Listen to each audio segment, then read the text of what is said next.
65 تن از جوانان ولایت غزنی پس از سپری کردن دوره‌های آموزشی در مرکز آموزشی ریاست اطلاعات و فرهنگ این ولایت فارغ و سند فراغت به دست آوردند.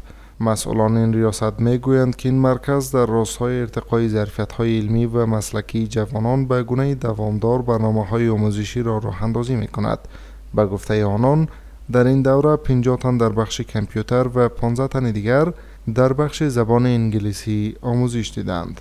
اطلاعات فرهنګ له ښوونیز مرکز څخه شاوخوا 15 شپېته زده کوونکي فارغین درلودل چې له جملې څخه 50 تنه د کمپیوټر له پروګرامونو څخه د فراغت وو او 15 تنه د انګلیسي د ډي ال له سیستم څخه وو چې ټول په مجموع کې شاوخوا 15 شپېته تنه وو.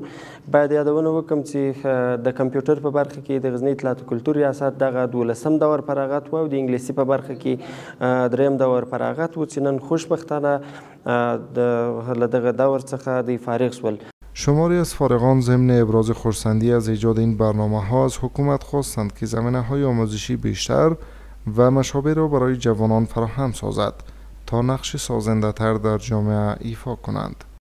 موږ ډېر منندوی د قدرمن رئیس صاحب څخه او د ځوانانو چارو امریت څخه چې موږ تقریبا په پرې باندې روزلي یو او موږ ته ډېر د درس زمینه برابره کړې ده. موږ له دوی نه ډېره مننه کوو. د امارات اسلامي څخه مو دا غوښتنه ده چې په راتلونکي کې نورې هم داسې دورې په لاره واچوي لکه د سپیکینګ دوره، کمپیوټر زده کړه او نور سیستمونه هم تنها ډي ال سیستم نه د نور د سیمیسترو سیستم او همدارنګه نور د عربي ژبې کورس. همزمان با این برنامه نزدیک به 40 تن دیگر نیز از یک دوره ویژه آموزش زبان و گرامر انگلیسی نیز فراغت حاصل کردند.